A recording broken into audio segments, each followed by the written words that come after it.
Welcome to Brave Dynamics. This is your host, Jeremy Au. Leadership is harder than it looks.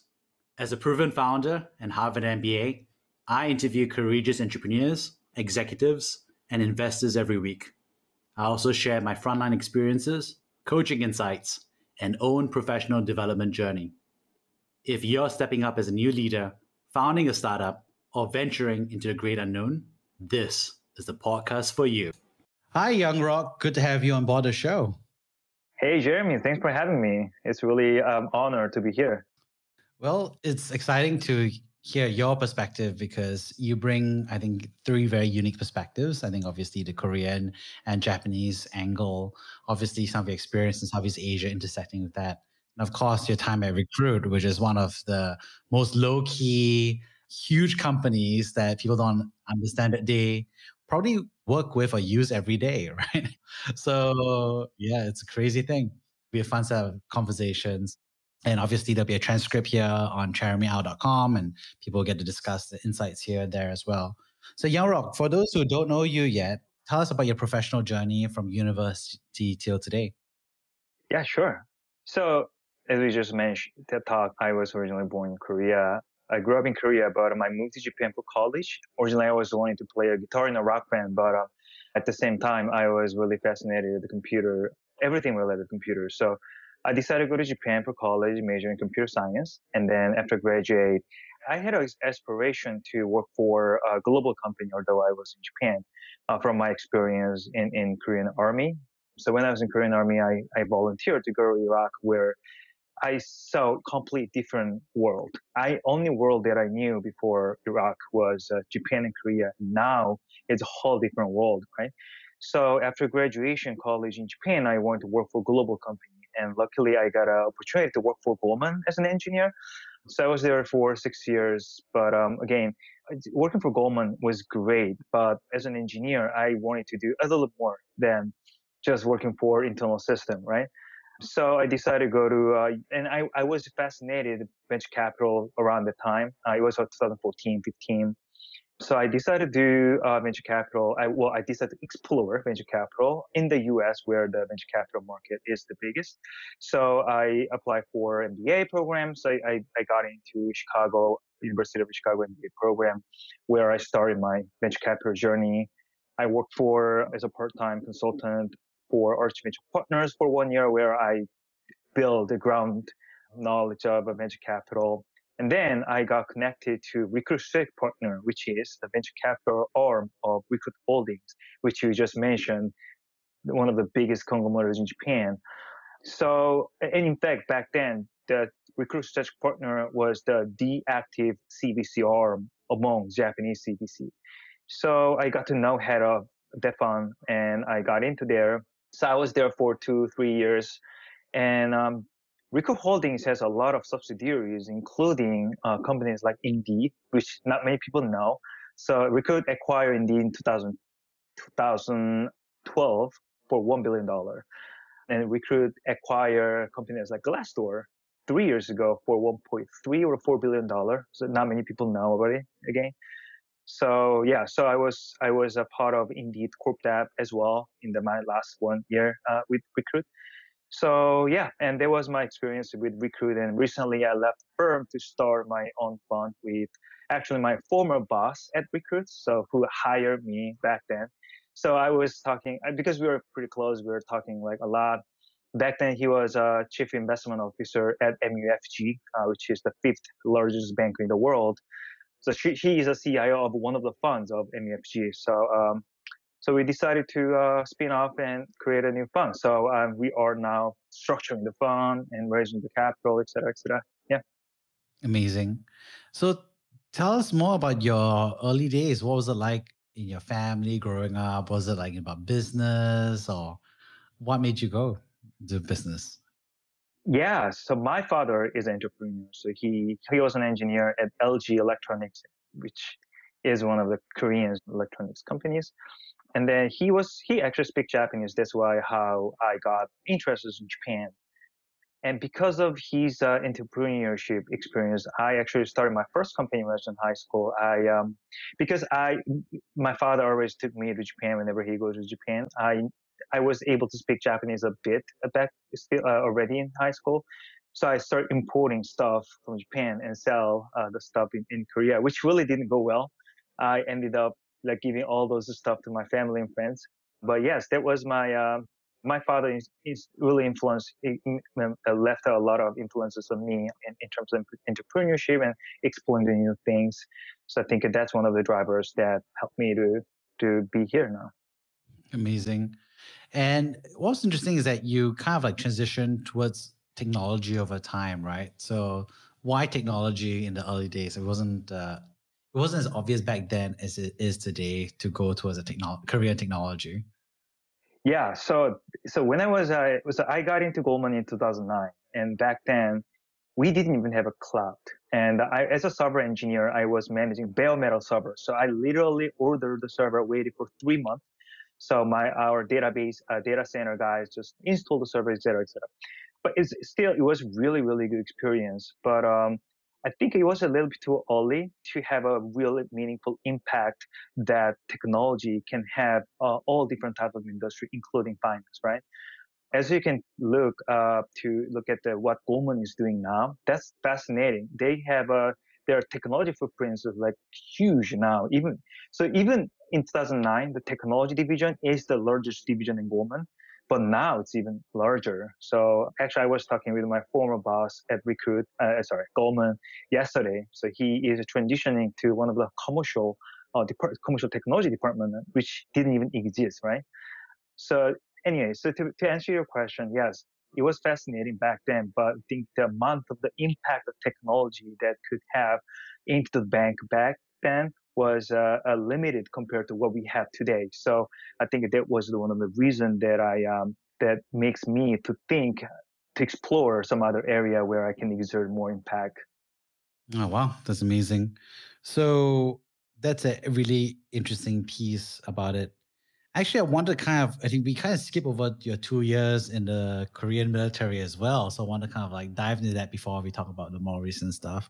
So what's it like, not just being in Korea, but also in Iraq? Tell us more about your 2 years. Yeah, so it was a really eye-opening experience. I was not like a special force. I was just one of these administrative soldiers, which means I was basically assistant to our commander. So I did a lot of these office work, honestly, in Iraq. But still, I had a chance to go outside of the camp, and so a lot of these, Iraq local people engaging with a Korean army or U.S. army, and how they live and what's the situation out there, which really helped me think, wait, so this is a complete different world from what I knew. I Korea is okay developed country back then. Japan is a developed country. And I didn't know other world other than those two countries. And when I saw the reality of what's happening in those countries, and again, it was 2005 and 6. So it's just right after the war is over. So everything was devastated, and everyone is really appreciated with really small things, for example. So in a nutshell, I just realized there's a lot of work that I don't even know. And first step I think I should do is to try out whatever things outside of Japan and Korea to realize and learn the true things happening around the world. So that was a really, really, and one more thing is actually, so when I was in army, so all my Japanese friends who were playing guitar or rock music with me, they started working for companies. They were like one of them is our drummer actually became like a semiconductor researcher. I'm like, what? You're now a researcher? So actually that motivated me to study for work. So yeah, a lot of things happened in the 2 years. Ah, amazing. Let's go back. So why did you volunteer? I mean, to go to Iraq? Like, what was the reason for that? Take me there. Were you like bored? Were you like excited? Were you curious? Why did you volunteer? Yeah. I think I think you used two right word, bored and curiosity. I don't want to generalize all the Korean Army experience, but 2 years, we were basically doing the same things every single day for 2 years, right? And after 1 year, I'm just like, I feel like done. I don't want to do the same things like every single day for another 1 year, right? And then I just saw this news saying like, hey, we're recruiting these people. So I'm like, why not? I volunteered, and luckily it was pretty competitive back then, but luckily I got into. So got the training for like a 3 month, which was another new experience because actually I was in the special force division. I mean, we were all the special force division only for the training, right? And that was a kind of eye-opening experience as well because I was not trained for that kind of things before, right? It was short, but it's still a good experience. Yeah. That makes a lot of sense. And as someone who was also in the military for 2 years, I totally understand what you talked about. Bored and curiosity is a big emotion. Exactly. Yeah. And the war was over around the time. So I thought, it may not be that dangerous anyway, right? Yeah. That's what we always think, right? Yeah. At least before we talk about it, but what do you think you learned from those 2 years in the military? So, every Korean has to go through the military. Every Israeli has to go through the military. Every Singaporean has to go through the military. So there's a lot of people who they have to go, right? I mean, for the Americans, for those that volunteer, that's a bit different, right? But for people who have to go, a lot of people go in and they're like, oh, I have to go. It's a waste of my time. There goes 2 years of my life. So I don't know, like, is there advice you would give them about how to think about the time? Sure. I mean, so it's just very stereotypical advice, but I actually managed to study a lot when I was in army. So I didn't speak English at all. I don't know whether or not you're familiar with the scale of the TOEIC test. I was like bottom. So I took the opportunity to study English back then, and I also passed a few like a certificates. So instead of just complaining the time, I would like to encourage other people to try to proactively spend time for ourselves, right? Yeah. And then for me, it was really good experience to have this feeling of the team. It was my very first time to have a very strong feeling with being a member of stronger community beyond myself. Especially when I was in Iraq, we couldn't really leave the camp.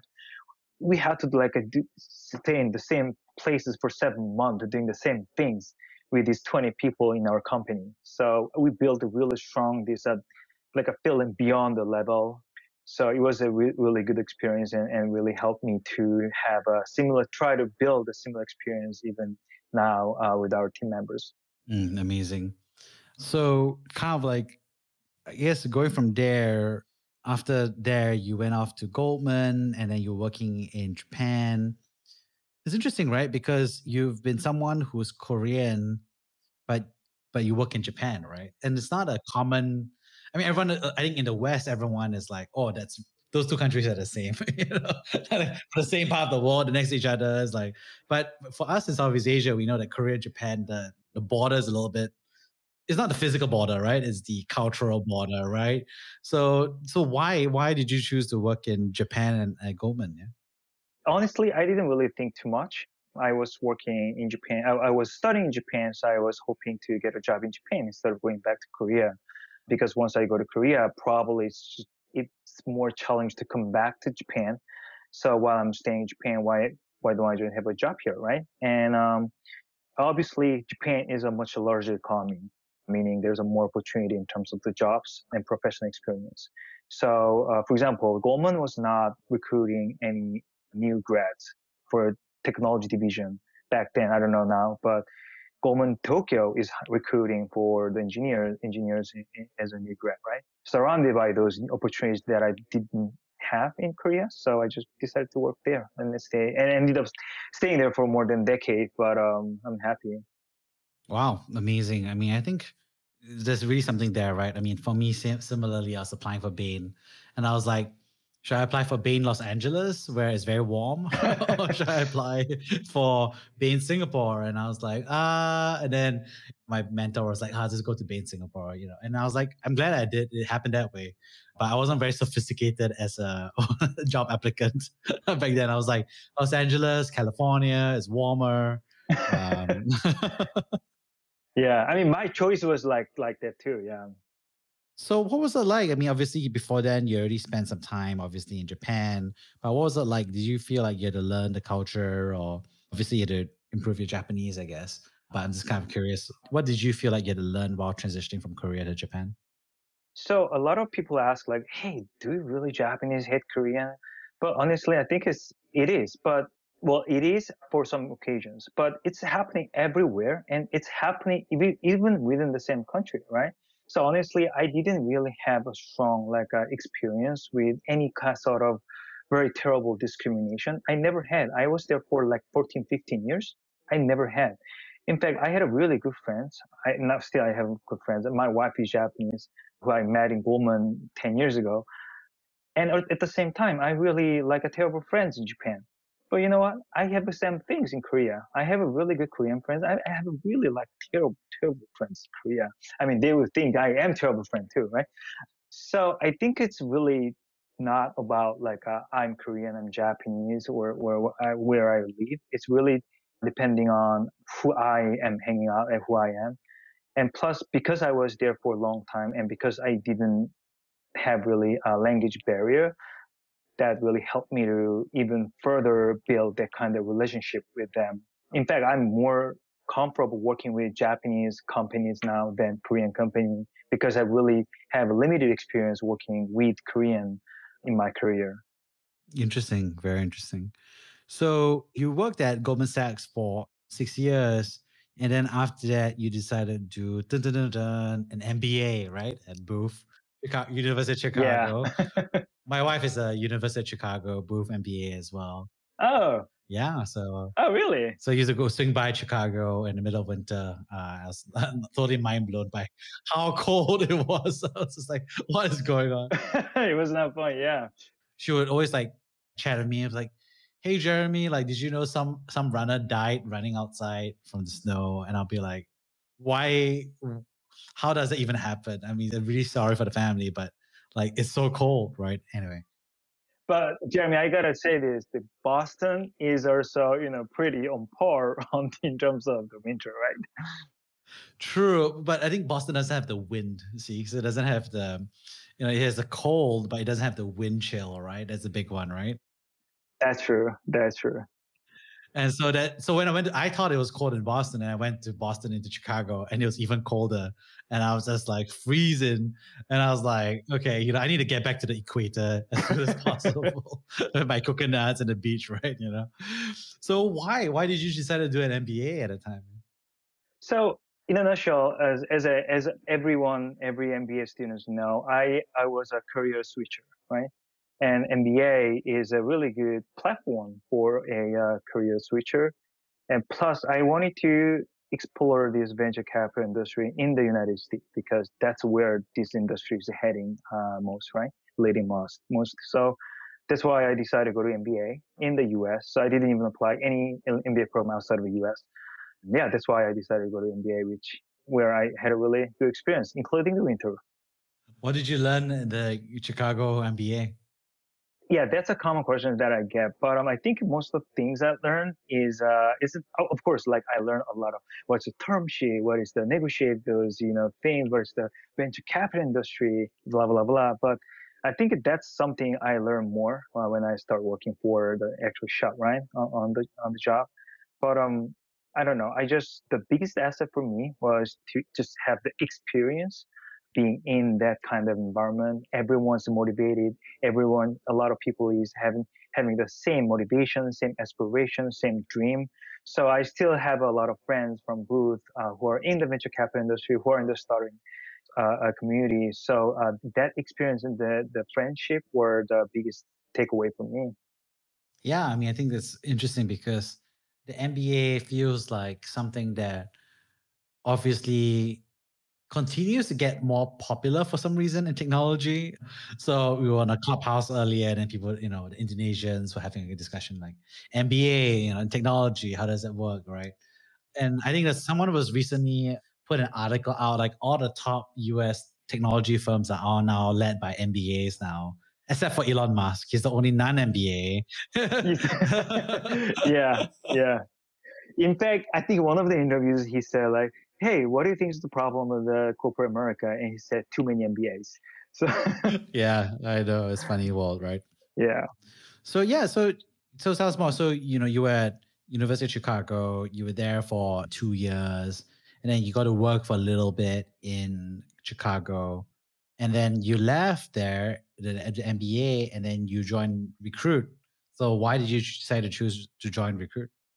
So I had back then like a few options, well, three options. Work for very niche corporate venture capital based in the US. So they are very sector specific VC in the physical sciences space. And other option is a micro VC in the US. They are very small, but growing fast. And the other option was a Recruit. And when I was thinking like my next journey, the most thing that I have to build is experience and track record, right? And when I with the Recruit, I knew because of the brand, because people know Recruit. I mean, the people who know Recruit knows their value, right? So they actually had a good access to the quality deals only because it's Recruit. So when I took a look at the portfolio of Recruit Search Partners, I noticed like it invested a lot of good companies, in fact, in the US, right? On the other hand, for the micro VC, actually, maybe I will have more exposure, but it might be a little more difficult to get into the competitive deals. And the other CVC, it's just too niche. I cannot really go once I get in there to other area, expand other area, right? Oh yeah, the Recruit Search Partner, they are like their industry focus is very broad. So they are in B2B, like a FinTech, blockchain. They were doing pretty much everything. So that's why I decided to go to Recruit Safe. Oh, another reason is because it made of so many investment. It has quite a lot of these co-investors, and one of the co-investor was actually the Booth professor. So when I spoke with him, his name is Ira Wise, and he's a GP at Hyde Park Ventures, which is one of the top all-listed venture shop in Chicago. And when I spoke with him, he strongly recommend Recruit among those three options because of their track record and experience that I can build there. So that's why I decided to work for Recruit, and which was I think one of the best decisions I have made.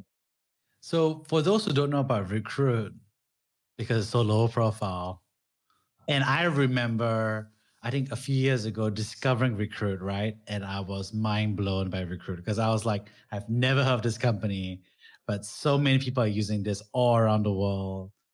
How about you explain it, and then I try to explain it? Sure, sure. By the way, Jeremy, you're one of the few people who know actually Recruit outside of Japan. So the Recruit is started as a HR magazine for college students, and still the college student HR business, recruiting business is one of the biggest their business. So it started around 50 years ago, but over time it expanded into other areas as well beyond HR. So for example, it has like a Zillow, the real estate marketplace type of platform called Sumo. It also has a second-hand car marketplace. It also start building like an open table like a system as well. Again, it start building a lot of these small other business which grow so big. So all this like a second-hand marketplace that is the one biggest second-hand car marketplace in Japan. The Zillow type of a platform, again, that's the biggest marketplace in Japan. It has also things like a called hot pepper, which is the gourmet marketplace, one of the biggest in Japan again. So it successfully transformed from just HR company to other marketplace businesses, along with the growth of their core business, which is HR. Now, around 10 years ago, we could start thinking, well, we should continue to explore new opportunity, right? That's how we encountered the opportunity with Indeed. Back then, the Recruit platform, there's a bunch of salespeople, right? The salespeople go to company and recruit, find the job information and list it in our Recruit's website. But what Indeed does is they scrape all those information without humans touch, right? And we could have thought, oh, that could be really, really threat for us. So that they acquired Indeed. Glassdoor is the same story. It has a lot of these review, and it's a marketplace, right? So let's think about it. Indeed is before hiring, right? And we had so many. Indeed, it's the biggest marketplace, by the way, in the world now. So it has massive, massive information and data before hiring happens. What Glassdoor has is a data after the hiring happens because they review their experience at work, right? So I think this is another example of how Recruit is increasing their reach into different vertical, different area in the same horizontal. As a result, now it's I think seventh or eighth biggest company in Japan with around $90 billion market cap. And the next, going forward, I'm very, very bullish with Recruit because I really like Recruit people and Recruit company. And I'm pretty sure their focus is the global market going forward. And I'm confident. And next CEO, actually, who is become a new CEO as of this April, will be based in Texas, where the Indeed's headquarters is located.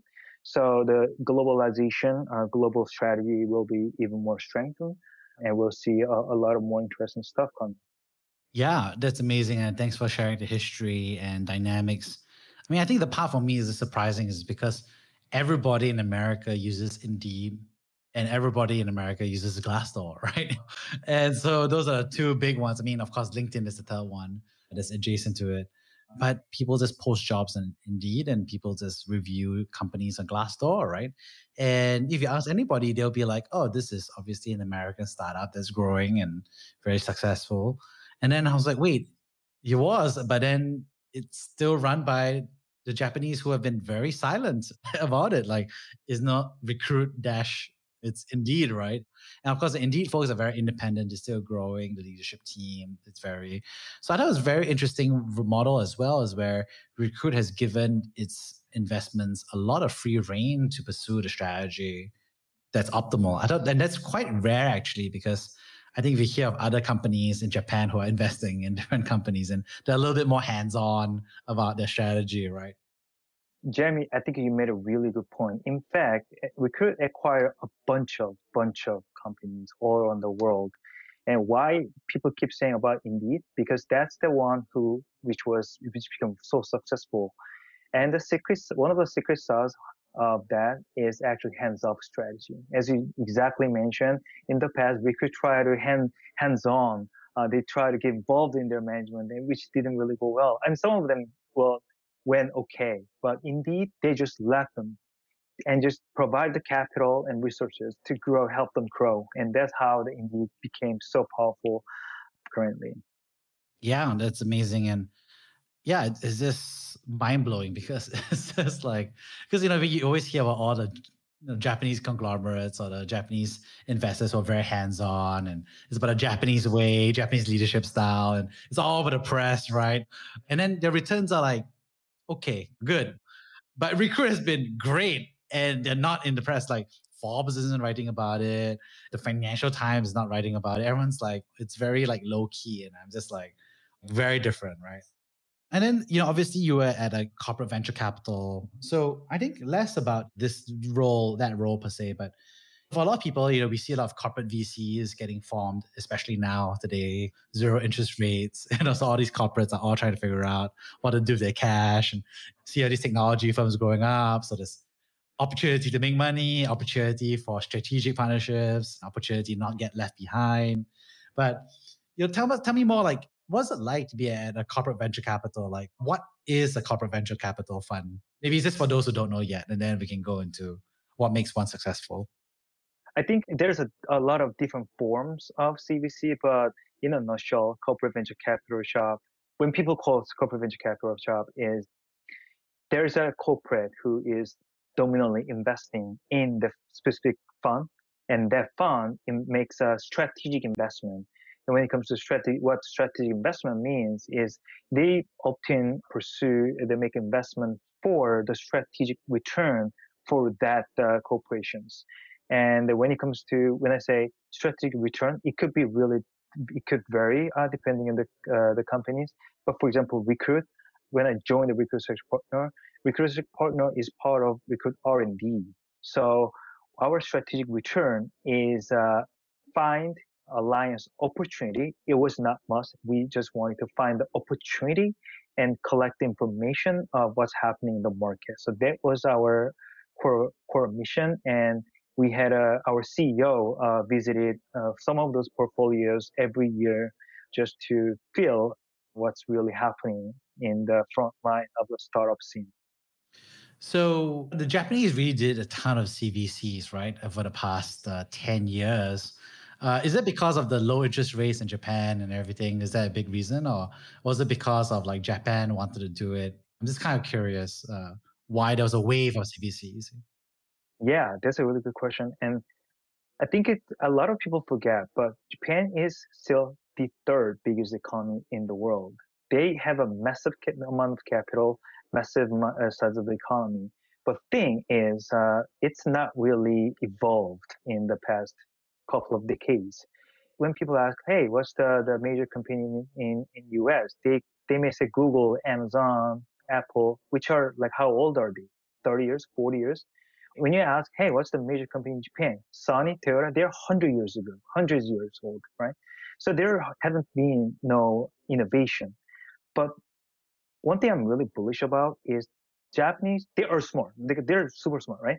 They finally start realizing they need digital transformation and innovation, right?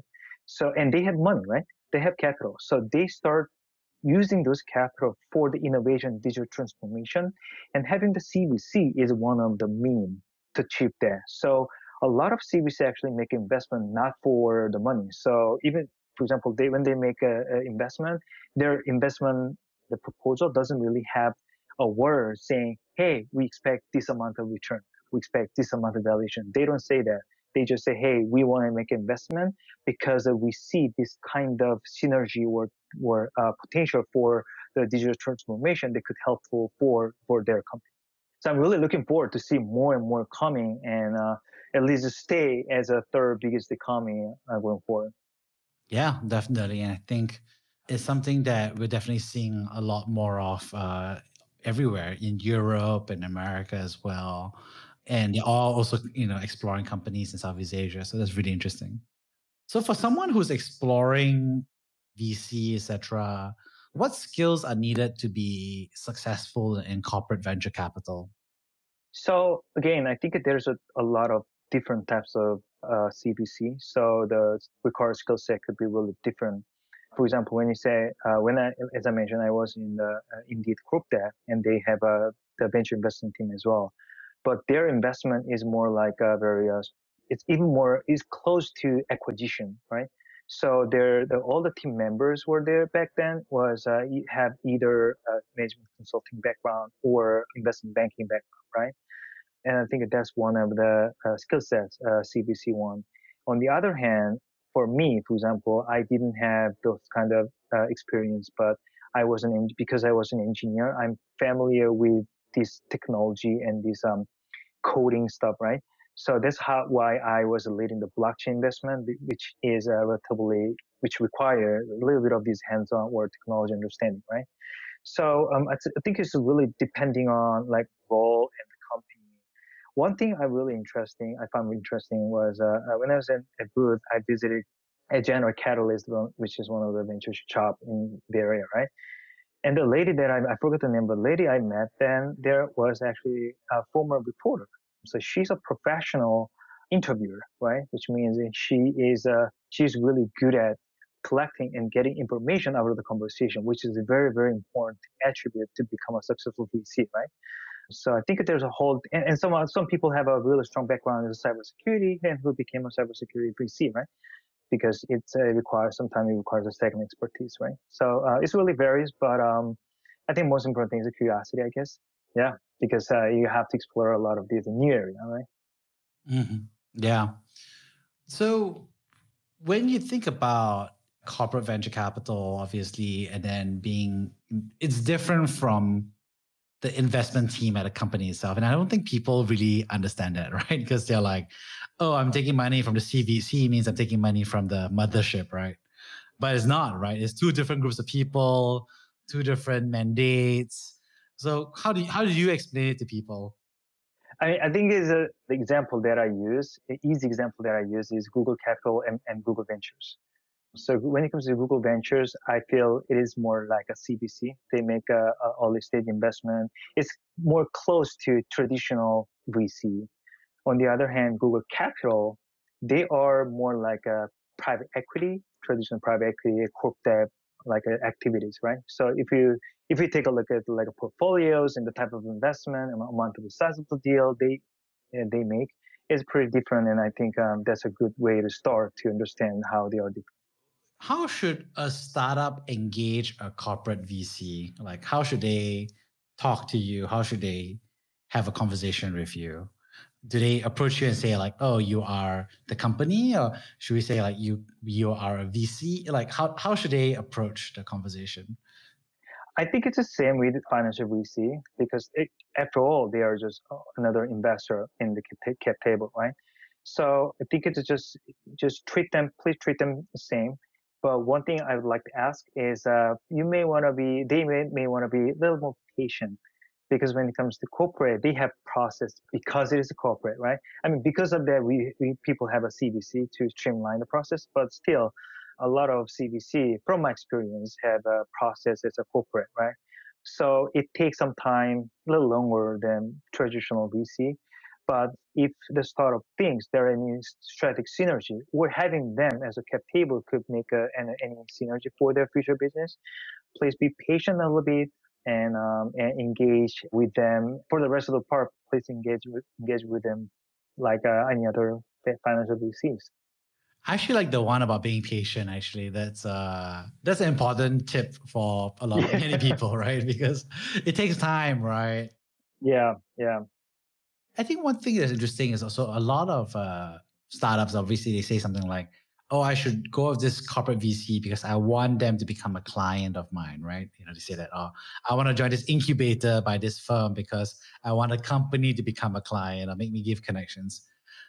How true is that? Is that very likely? Is that very independent? Like, what do you think? So I think it's going back to your one of the previous questions. So when it comes to CVC, I often see there are not necessarily mandate to work together for something, right? But I would encourage you startups to still work with them for future opportunity. Who knows, right? And on the other hand, for the investment side, like corp debt investment side, from my experience, they often see a little more synergetic expectation. So they have that doesn't necessarily mean that everyone have that kind of arrangement, but I feel they have a little more chances to have that kind of engagement. And some companies have a basic contract or arrangement to help those startup to use their services, for example, for this kind of prices or something like that. So that's I think something different. But when it comes to actual business arrangement, it I would say just don't expect too much day one because it doesn't happen all the time necessarily. Yeah, that's really good advice because I think at one level, because don't expect too much. Be aware of that. That's number one. And be patient. And be patient. And then number three is if you really want that partnership, you got to go to the corp dev. Whereas the VC is going to act more of the connector, the advice, the insight, from my perspective as well. And so obviously, Recruit is across Southeast Asia. You had moved your HQ for that. Like, tell us more about Southeast Asia in your eyes. Yeah. So first of all, Recruit has a lot of business in Southeast Asia.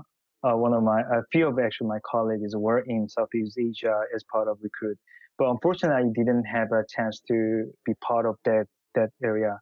But when I was leading this blockchain investment, we launched a blockchain fund, token fund in Singapore. So we explored a lot of countries, including Cayman, Switzerland. So like three candidates we had at the end of the day were Switzerland, Cayman, and Singapore. And we chose Singapore for two reasons. One, reputational risk. Two, the regulation perspective, right?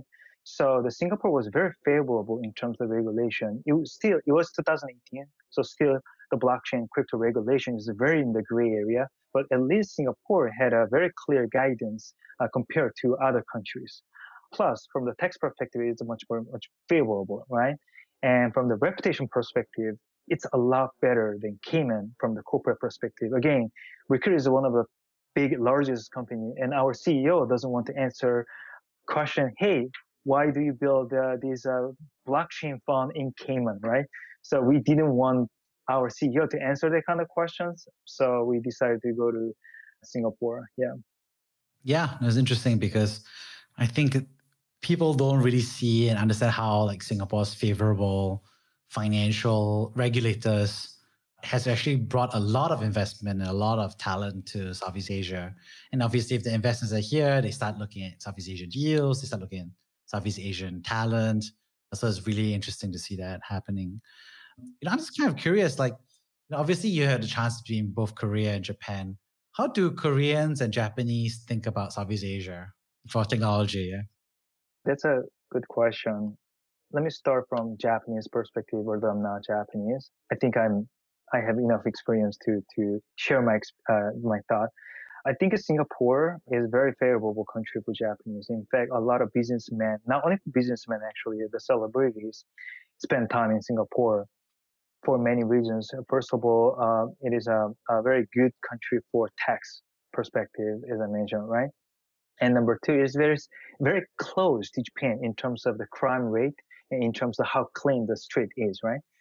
And number three is, I think a lot of Japanese, I feel a lot of Japanese wants to find a way to use English more, because when you live in Japan, you don't really need to speak English at all, right? But Singapore is not close, but it's not too bad, and as I mentioned, safe enough. Food is great, streets are clean, and people speak English, right? So because of those reasons, I think a lot of people find that Singapore very attractive countries to live. Yeah. In fact, it's not about like a Japanese Korean things, but when I was in Goldman, I heard a lot of senior people in Hong Kong moved to Singapore back then because it's much attractive from their perspective. So I think it's still happening now given the situation we have in Hong Kong. From the Korea perspective, I can say from blockchain investment perspective, Korea and Singapore are, and Japan as well, I think a very strong, they build a strong reputation in the blockchain startups and investors, right? So one of the investors that I'm close with is based in Singapore.